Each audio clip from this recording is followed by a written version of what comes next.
One of the other great success stories of the modern age, really a vital success story of recent years, has been the confirmation of the existence of planetary systems outside of our own solar system, the confirmation of exoplanets. With the total number now, I don't know the exact value, but it's certainly well into the thousands. And much work is now underway to determine, the detailed nature of many of these exoplanets. We want to figure out their temperatures, whether they have atmospheres, and if they do have atmospheres, what's the composition, and so on, as all of this is a vital step toward understanding how special or not the conditions that, at least on our planet, were conducive to the formation of life. Now, what one hears less about is the search for exomoons, moons orbiting exoplanets. I mean, here in our solar system, right, we have known for hundreds of years that moons are really prevalent, but the question is this the case for other systems of planets orbiting other stars?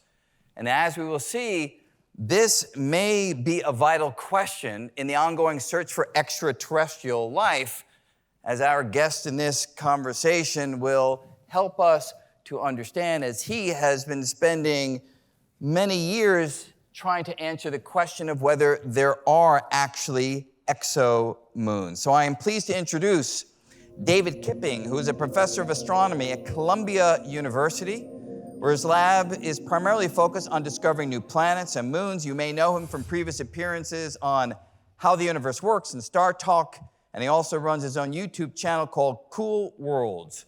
So, thank you. Welcome. Great to see you. So, exomoons. Yes. Is there a huge community of people looking for exomoons? Believe it or not, it's a fairly niche topic. There are probably a few dozen of us, I would say, in the world who are interested in this, and hundreds, if not thousands, of scientists who are studying exoplanets.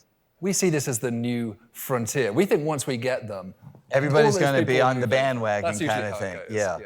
So toward that end, and just to sort of place everything in context, I thought it might be good to go through some of the timeline of exoplanets and then head into exomoons as a natural outgrowth, and as you say, perhaps the next frontier. So in thinking about the history of exoplanets, where is a good place to pick it up? And please, maybe you'll begin with where we have in our graphic, because otherwise it'll be really awkward. Yeah, this is Captain William S. Jacob. Captain, that was his title, not doctor. And he was at Madras Observatory in India.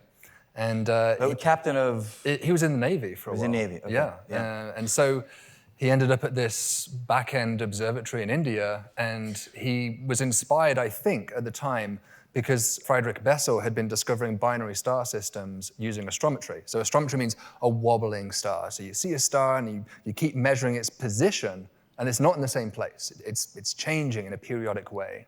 And so he was probably inspired by that and thought, maybe I could do the same thing to find planets. How could they do measurements that precisely? I mean, it sounds hard. I mean, to someone who only deals with equations, I stand in awe of anything that you guys are able to do with your hands or with telescopes. It's unbelievable. And in fact, he clearly wasn't as accurate as he thought he was, because the planet that he claimed was spurious. So this was a system called 70 Ophiuchi. He thought this binary star system had some excess wobble in there. And perhaps, this isn't that strange, because around the same sort of time we discovered, or claimed to discover, Neptune that way. Yes, for sure. That was Leverrier. He looked at Uranus's motion. He saw that wobbling. So there was a lot of astronomers who were thinking, hey, we can do this. We can find extra objects this way. But it was all essentially by eye. You were, looking through the telescope, noting down the position of RA and Dec of where you thought it was. And this was pre, having computers to help us automatically measure those positions. So amazing. It really is amazing. And then I think sort of the natural next step is sometime later, but in between A long time later, yeah. But in between, there was a lot of claims. Oh, continuously. And it brought a lot of disrepute to the idea of even looking for exoplanets. You know, these days there's kind of a giggle factor when we talk about looking for alien life. A lot of people, even today, still kind of snigger at it.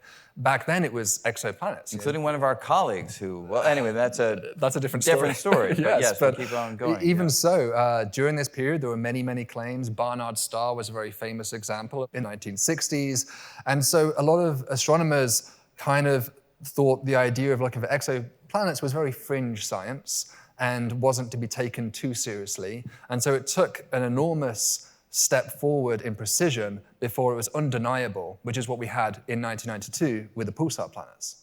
And so what made their work stand out? I mean, what was different about the approach? Essentially, it was a similar approach in terms of looking for wobbling stars. But the pulsar enables you incredible precision because it is this lighthouse. This tiny mechanism built in. So you see these beams flashing by you, come at the north and the south pole of the pulsar. And as these beams sweep by, you can, like clockwork, they should happen. But if there is something around it, will cause a Doppler shift, like the siren of an ambulance going by, the pitch change. And so using these clocks, these astronomical clocks, which are extremely precise, they were able to pull out this signal that was enormous significance. With, typically in astronomy, a new discovery is what we call like a 2 or 3 sigma detection. The Higgs boson, when it was found, was a 5 sigma detection. This was like over 20, 25 sigma. It was just so clear, you could see it by eye. Nobody could challenge it. This was a real signal they were seeing. And then next milestone moment is just a few years later. Yes, and so this was important because even though the pulsar was an incredible discovery, we have now planets around pulsars, the skepticism persisted because this was now 150 years of false alarms. And so some people wondered, maybe there's something astrophysically going on with these pulsars we don't understand. Something intrinsically that was causing this small change. It could be a glitch or something. And after all, a pulsar, if you think about it, is an extraordinarily strange place to expect a planet, for that is a star which has gone supernova in its past. That's the only way to make a pulsar. And these planets were parked fairly close to the star. So why weren't they people wondered, destroyed or something like that? This doesn't make any sense. And it's still kind of a puzzle as to what they're doing there. What Michel Mayor and Didier Queloz did was to found a planet around a sun-like star. And so once we found that, this was a big step forward. A lot of people said, well, now it's harder to question this. There's no reason why sun-like stars, of course, should not have planets. Right. And then, of course, the big moment in this temporal progression is the transits. Transits and then the Kepler launch. Yeah, so Dave Charbonneau and Tim Brown led the first discovery of HD 209458b. We have these wonderful names for exoplanets. They're like license plate numbers. I apologize we have such terrible names. Astronomers are good at many things, but naming planets is not one of our highlights.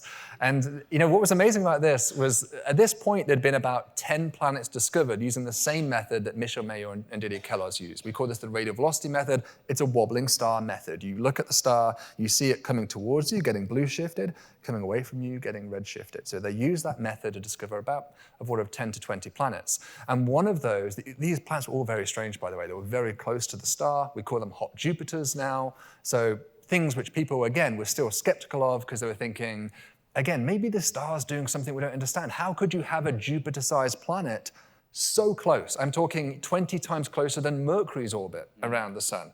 People just didn't understand how that was possible.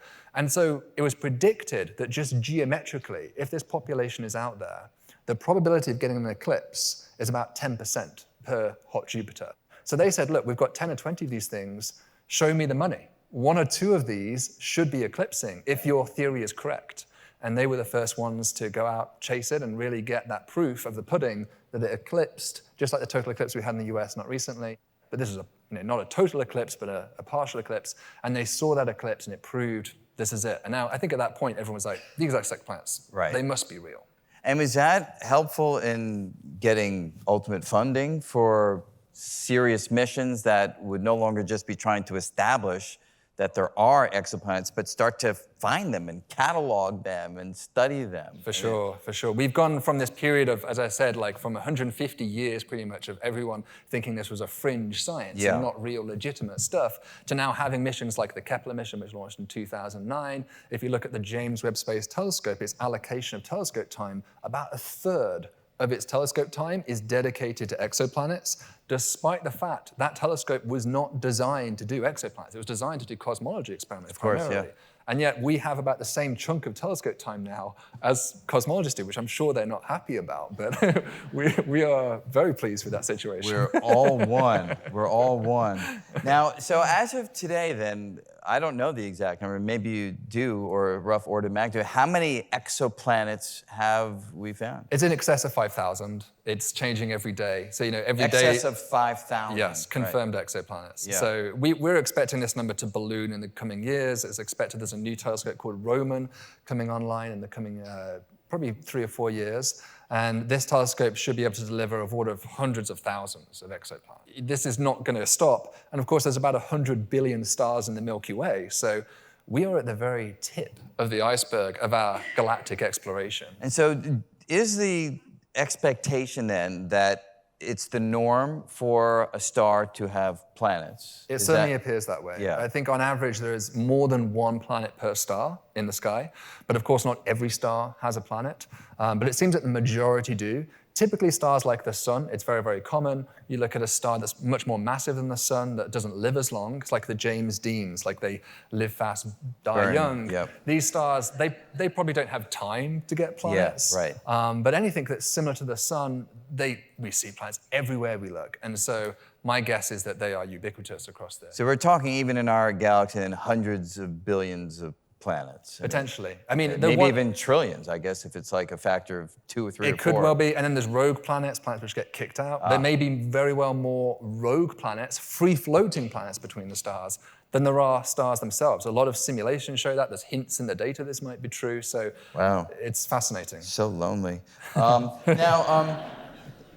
So I'd like to just drill down a little bit on how you go about establishing the existence of an exoplanet. And there's this idea of watching the planet as it transits across its host star, and I guess just looking at the light output and seeing how much of it is occulted by the presence of the planet. Is that the essential idea? It's a beautifully simple experiment. You essentially just take a photograph of a star.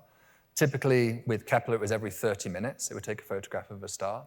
And you just measure, even though you can't see the planet and the star, because of course, as fantastic as these telescopes are, we cannot resolve what you see on the screen right here. You cannot resolve a planet and a star like this. But what you can do is very precisely measure how bright is that star in each one of those photographs. You line up these photos and you just make these plots of how bright was the star versus time, and lo and behold, you see these dips. That's our first telltale sign that we have a planet. It could still, at that point, be something else, maybe a binary star system. That's when the investigation work begins, but that's the first real clue that we have a planet. And in fact, you can even do this with the possibility of multiple occlusions. I guess there's another version of the same. Yeah, and there are some wonderful dynamics that go on with these multi-planet systems. So some of these systems, they get trapped in resonances with each other, which means imagine that the Earth had a companion planet that would happen to have, say, a 2-year orbital period. Mars is not quite at that orbital resonance, but then there'd been a 2-to-1 resonance with each other. And in a 2-to-1 resonance, it's like, pinging the glass and it kind of smashing. They amplify each other's interactions, and they can have enormous wobbles in space. So one of the projects in my team right now is to look at these wobbles. We see thousands of these planets which undergo these wobbles, and that tells us, just like with Uranus and its discovery of Neptune, there must be thousands more planets further out in these systems yet to be revealed. And to detect the wobble, is it a similar transit type of observation? Yes, we essentially just we take that dip in light and we very precisely, write down the time at which it happened. And really, when you think about the Earth, you'd expect New Year's Day to happen January the 1st every time. But what we see is that sometimes New Year's Day happens 2 or 3 days early, essentially, is what we're seeing. So it sort of got pulled this way or pulled that way by some companion planet. So what would you say the discovery of these 5,000 plus exoplanets has taught us, just sort of on a 30,000 foot level? I mean, is our solar system run of the mill? Is it just us out there many times over in some sense, or is it very different out there? That is the question, isn't it? I think it's still a question we're wrestling with. At the 30,000 foot level, we know that planets are very common. We know that that there are many different types of planets than that which we expected. For instance, there is no planet in the solar system which is in between the size of Neptune and the Earth. So Neptune is about 4 times the diameter of the Earth. But there are many, many planets that are 2 to 3 times the size of the Earth. In fact, this is the most common type of planet we have discovered in the universe. We call these mini-Neptunes, but maybe they're actually super-Earths or mega-Earths, like scaled-up rocky things or scaled-down gaseous things. We still are not sure exactly what those objects are, but they're everywhere, seeing the data. And we notice that the architectures of these systems do not often resemble the solar system. There are some, but I would say the solar system is a rare instantiation. Something like 10% of the architectures we see look consistent with that of the solar system. Besides that, you get these highly eccentric planets, which are more like comets sweeping around. You get these hot Jupiter systems. You get systems of these compact mini-Neptunes, like 6 or 7 of them, all packed within the orbit of Venus. So there's enormous diversity. And, 10%, though, is still huge, yes, right? On the astronomical scale of things, Yeah. it is a lot. But remember, sun-like stars are themselves a rare breed. Only about 10% of stars in the universe are truly sun-like, as in G-type star, yellow dwarf stars. Then of those, maybe you have about 10% that have a Jupiter. That's the statistic I'm really thinking of there. How many have a true Jupiter analog? That's about 10%. Beyond that, how many of those have true Earths as well? We actually don't know the answer to that. This is called E to Earth, the fraction of sun-like stars that have Earth-like planets. Astronomers call it E to Earth. Eta is like a Greek symbol, so it's like the fraction number. And that is a number that Kepler was promised to deliver us, and it turned out the stars were just a little bit noisier and trickier than we imagined they would be, and it prevented us from finding a catalog of true Earths. And what I mean is that, again, sun-like stars. We have Earth-sized planets at the right temperature, potentially, for life, around smaller stars, but around yellow dwarfs, they have been elusive, and that remains an enormous challenge for us. Yeah, for sure. So let's now turn to the idea of exomoons, which is, so this is obviously a wonderful success to be able to find all these exoplanets. And what's the motivation? Is it just that you want to further know whether the solar system is kind of a dime a dozen, where a dime is the 10%? In monetary terms? Yeah. Did you see that move right there? Yeah. Yep. Or whether moons are highly special. Is it just sort of an abstract itch that you want to scratch, or is there real motivation to knowing about moons? I mean, for me personally, when I started this, it was more like, why climb Everest? Because it's there, type mentality. Yes. I think physicists often draw to those kind of challenges of like, let's see if we can do this, if we can pull this off. But there are real, extremely important physical reasons to do this science. The first one is, if you've only seen a sci-fi film like Avatar or Star Wars, they often play with the idea of a habitable moon. So it may very well be, we already know there are more gaseous planets in the habitable zone than there appear to be rocky planets. So if some fraction of those gaseous planets have themselves a moon system, there may very well be more habitable moons than there are planets in the universe, which is a staggering thought. We'd be the freaks, right? The aliens would be looking at us thinking, that's kind of weird, they live on a planet. Like, what must that be like? I stay awake at night thinking about that sometimes. The other reason is that moons may actually help planets be habitable. So if we find an Earth twin, one of the first questions we might ask is, does it have a moon twin? Because our own moon seems to have had an enormous influence on our own evolution. It actually stabilizes the axial tilt of the Earth. So we have an axial tilt of about 23 degrees. That's what gives us the seasons, our summer and winter. And if it was not for our moon, it's likely that Jupiter's influence would essentially destabilize it, and it would end up drifting and wandering over millions of years, which would be probably fine for life, but not so good for agriculture and civilization as we know it. But isn't the moon's existence tied to the tilt of the Earth? I think many have thought that the formation of the moon through a collision with this planet-like object, Mars-sized Theia, I guess people have called it, that may have resulted in the tilt of the Earth. In fact, we have some animation maybe you could take us through on the potential formation of our moon. Yeah, so we have the splash here of a Mars-sized planet, essentially, that's wandering through the solar system. This is happening sort of 4.5 billion years ago. We're rewinding the clock. It smashes into the Earth. The Earth originally would have been a little bit larger than it was today, maybe 50% more massive or something, it smashes into it. And actually, in most of these simulations, it's kind of hard to see, the original impactor is completely vaporized, essentially annihilated. And the thing which forms the moons, in this case it actually looks like there's two moons which are forming, is not really the impactor, but actually a portion of the Earth itself is ripped off and recoalesces. And that kind of explains why when the Apollo astronauts went to the moon and they brought back moon rocks and we looked at the what's called the isotope ratio of those rocks, it was identical to that of Earth rocks, which was a puzzle because that doesn't happen for any of the rocks in the solar system. So it's really implied that the Earth and the moon formed from the same stuff, which somehow got mixed together. So this makes a nice explanation.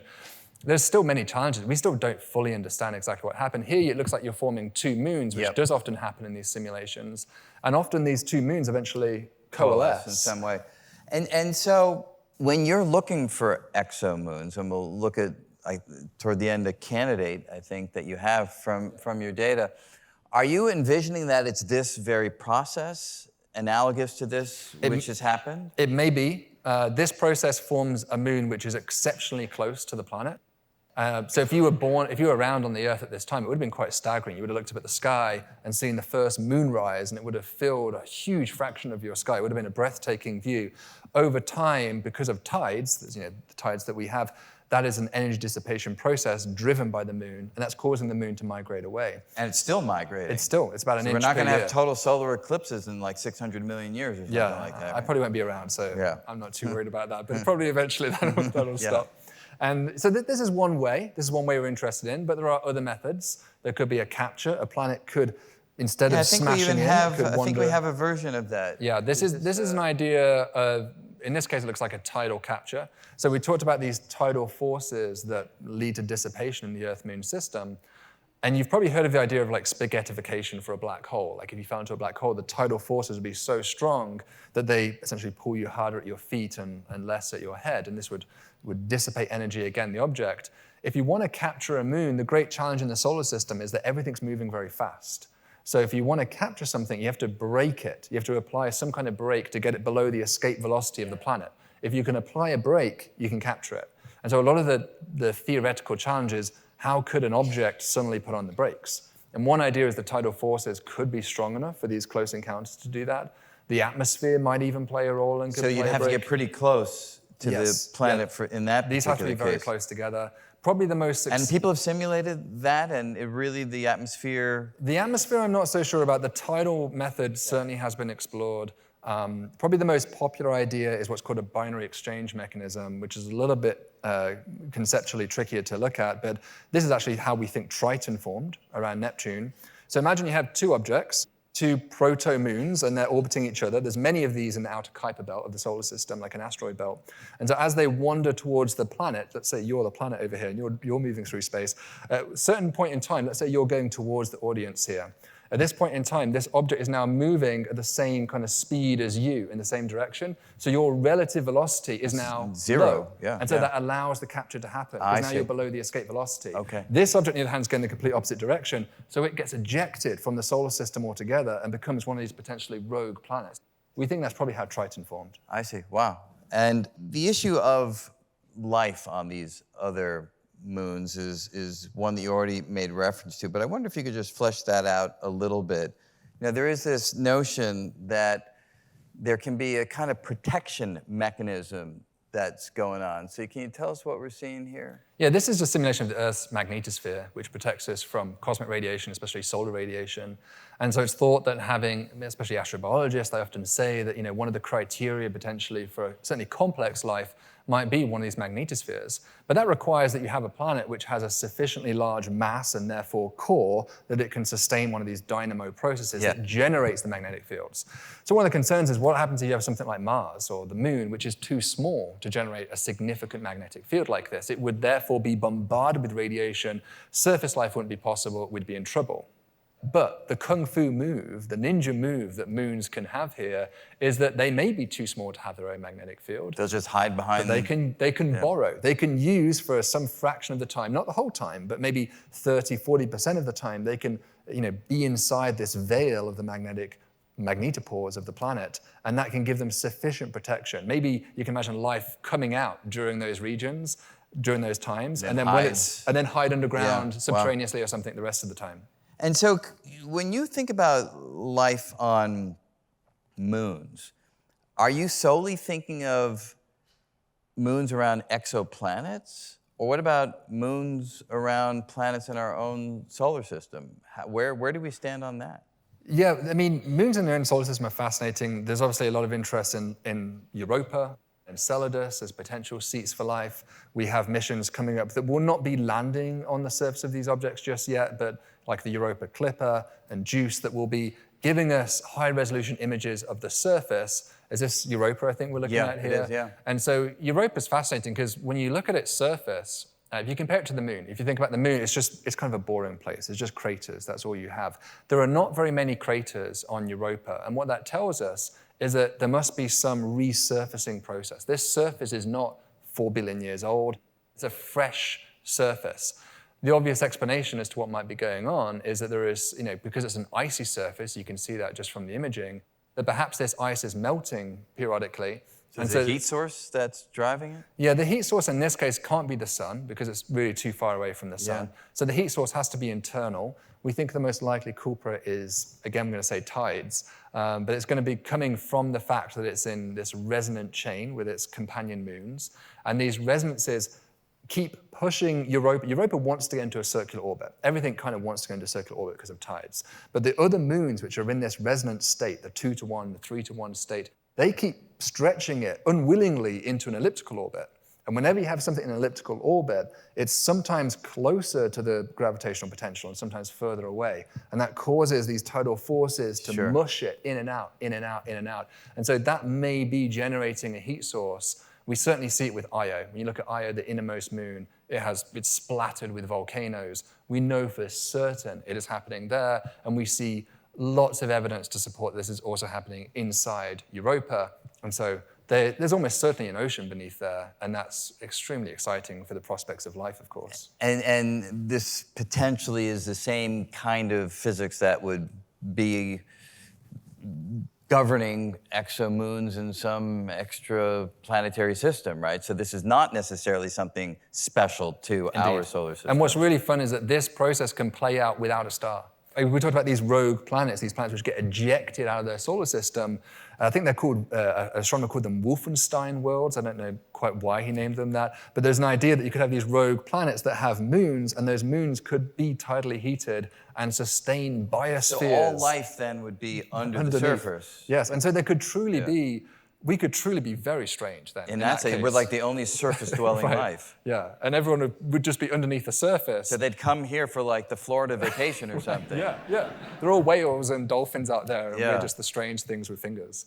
All right, so now sort of to the main question then, after all this motivation, interest for exomoons, extraterrestrial life, and so forth, where do we stand on potential exomoon candidates?